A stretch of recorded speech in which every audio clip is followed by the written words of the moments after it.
Il territorio montano continua a essere privato di ogni presidio istituzionale.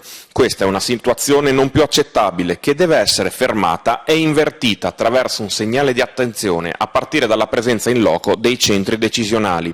A dirlo è il consigliere regionale del PD Enzo Marsilio, che concentra l'attenzione sul comparto turistico, in particolare su Promoturismo FVG, attraverso un'interrogazione rivolta alla giunta regionale, attraverso la quale chiede il trasferimento da Tavagnacco ad Amaro della sede di Promoturismo.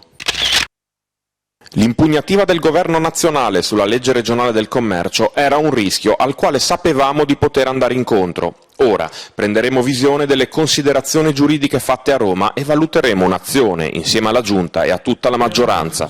A dirlo è il capogruppo del PD, Diego Moretti, commentando l'impugnazione da parte del Consiglio dei Ministri della legge regionale riguardante le disposizioni per il riordino e la semplificazione della normativa del settore terziario.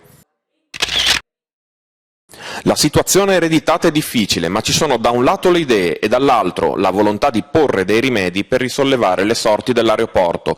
Lo ha detto il capogruppo del PD, Diego Moretti, a margine dell'audizione del presidente e del direttore generale di Aeroporto FVG nel corso della seduta congiunta della prima e quarta commissione.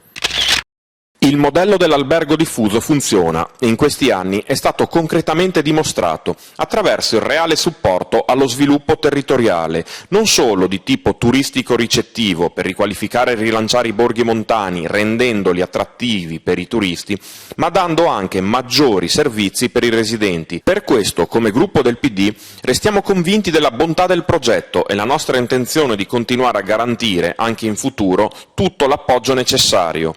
Lo ha detto il capogruppo del PD Diego Moretti a margine della giornata di studio che il gruppo consigliare ha organizzato a Comeglians.